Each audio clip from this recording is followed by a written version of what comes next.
Good morning, good afternoon, good evening, Addison, whatever time you're listening, and thank you for joining us for our ASD Chat for All podcast. We have lots of fun and exciting things on the horizon for Addison School District 4, and this podcast allows us the opportunity to connect with our parents and guardians, families, and community to celebrate our students, their accomplishments, and so much more. Your hosts for this podcast are ASD4 Superintendent Dr. Nick Sutton and myself, Dean Constantopoulos. You interested in hearing more about what's going on in District 4? Come on in and have a chat.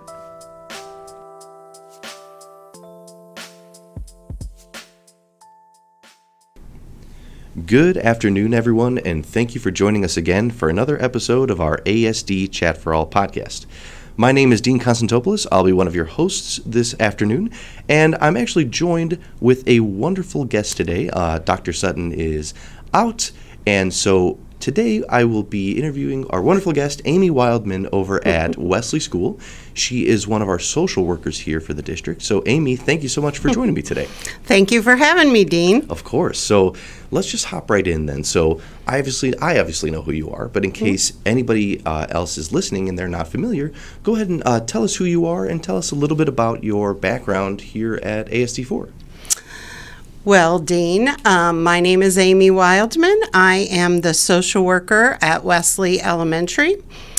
I also have the title of CEO at Wesley, and that stands for Chief Emotional Officer. Gotcha. I thought you were like in charge of the business or something. Oh, no, thank Wesley. you. The Chief Emotional Officer. Gotcha.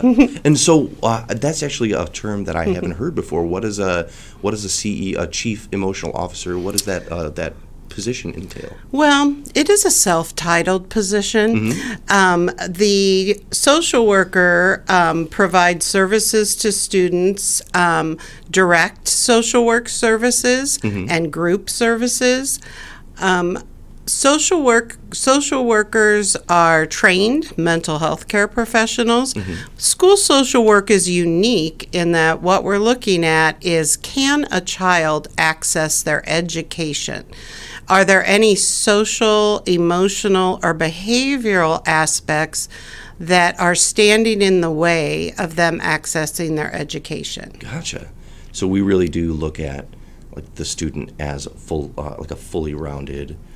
We take a fully rounded look at the student in terms of their social emotional well-being as well as their academic well-being and that sort of thing.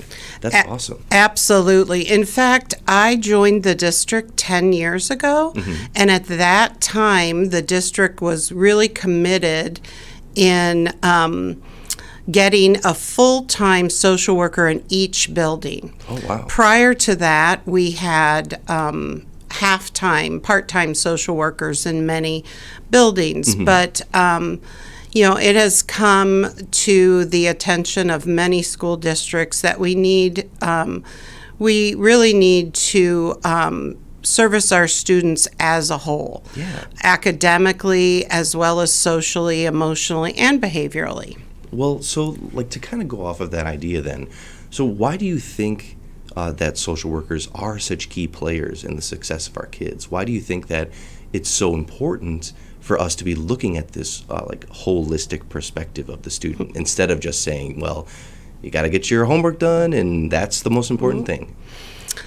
Well, how long do you have, Dean? Because I could talk about that for a long time. I'd love to hear it. So it seems to me that our elementary students especially are growing up in a world that is different than I did when I was a child. Our elementary students have experienced COVID. They spent a lot of time isolated from their friends and their peers. Social skills are something that are taught in the school, how to be a good friend, how to treat friends. Emotional regulation is another big piece that we work on in schools. How do you handle those big feelings? Kids are experiencing anxiety, which could come from situations in the home, but also on the world based on what's happening in the world in general. Yeah. So we also work a lot with kids behaviorally.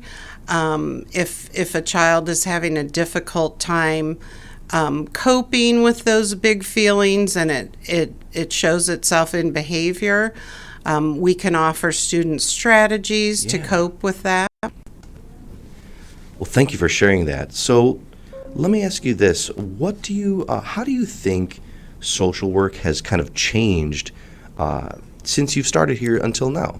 I know that COVID, for example, was a big thing in terms of kids kind of needing new services that we may not have even realized that they needed. So can you tell us a little bit about just those differences? Absolutely. I think the most important change that I've seen in social work over the years is that we're much more proactive than we were in the past. One of the really neat things that the Addison School District is doing is that we have an assessment that is given to all children twice a year. It's called the Devereaux Student Strengths Assessment, or DESA, as we refer to it.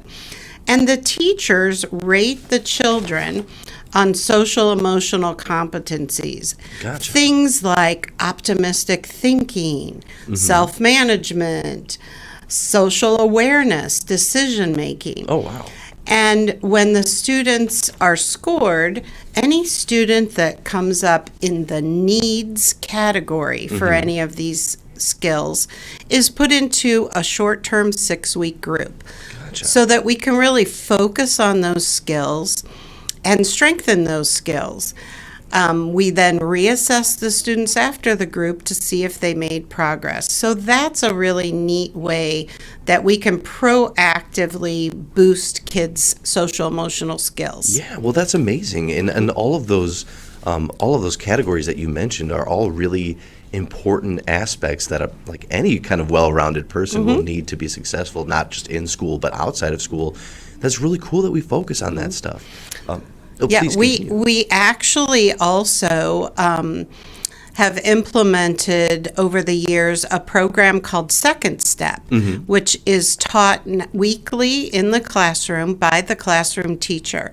And it is an evidence-based curriculum that teaches the kids emotional identification, problem-solving steps, friendship skills. Yeah. So that is offered in the classroom as well. Oh, that's so cool. It's just there's always benefit to just finding ways to make more friends and be more social and get yourself out there, especially when you're younger and you're in school and there's so much of the world to explore.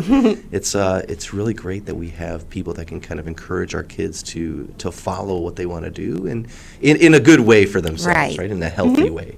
So I know that I wish this wasn't the case, but I know that there's still for some families, there may be a bit of a stigma about mental health. Like some folks may still feel embarrassed about reaching out if they have any issues, or if they have things that they're struggling with, they may not want to tell anybody, kind of keep that inside. And we're I know that we're actively trying to promote not doing that and being able to talk these things out and seeking out resources to really help families or their kids. So, and this is not just for Wesley families, but for any student from any school, if they are struggling with mental health or they're struggling with either academically, socially, anything like that, what are some resources that we could provide to our families? What are some things that they can do to better their situation for themselves? That's a great question, Dean. I think the first step is always to be in communication with your child's teacher. That make sure that as a parent, you are letting your child's teacher know what is going on in the home or with them. And that may or may not also involve the school social worker. Yeah. We can help with a variety of challenges a family may face. We can help supply resources for food insecurity, if a family needs clothing, if a family needs furnishings. We do have resources available that we're happy to share. Another tool that we have that is available to all ASD4 families is called Referral GPS. Okay. And it is a really neat computer system that if you plug in your insurance card and what you're looking for, whether it's psychiatry or counseling, you can access all the providers in your area that are currently taking clients. That's amazing. Right. The social workers can do that for a family, but also that is available to all families on our ASD4 website. Oh, perfect. So I will kind of run you through the steps to find that on the ASD4 website. Perfect. So the first thing you do once you're at the website is you click on the Families tab. Under the Families tab, there's Community and Mental Health Care Resources. There you will find some community resources as well as Referral GPS.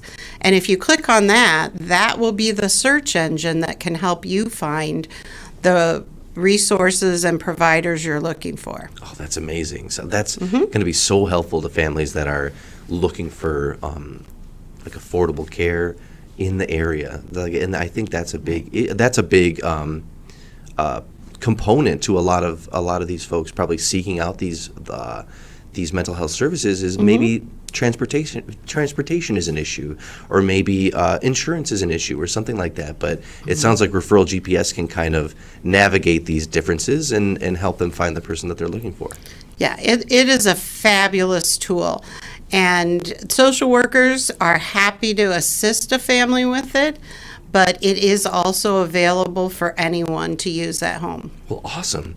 Well, Amy, thank you so much for joining me and talking about all this information. This is really important stuff for our families to know, and especially just coming off of, we're still, I know COVID is knock on wood, in the past now, but we're still kind of coming off of it. We have a lot of students who started school remotely.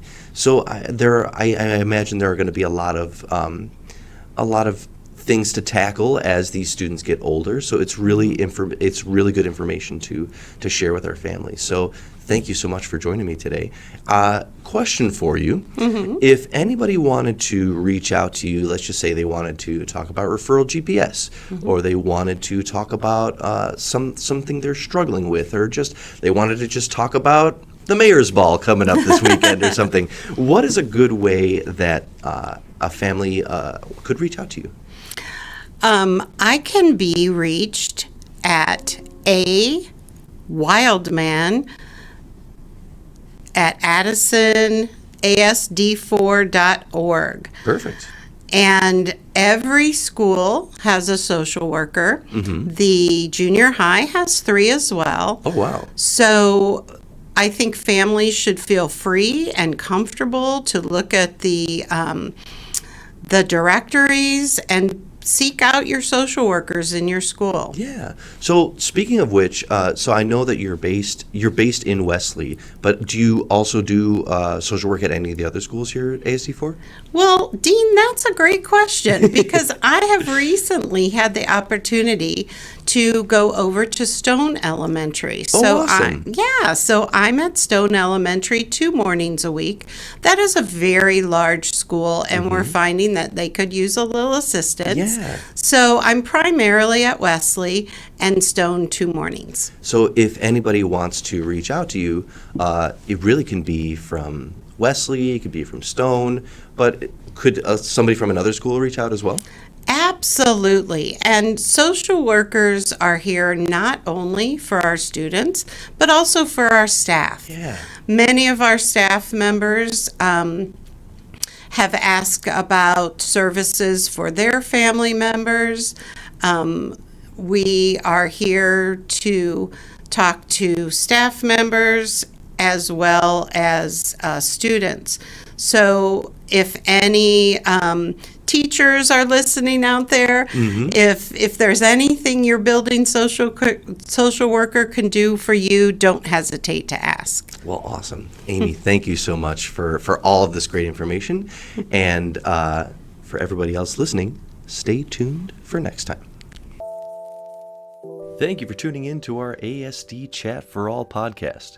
Check us out at www.asd4.org, Spotify, or wherever you listen to podcasts for more. We'll be back soon with another episode, so stay tuned.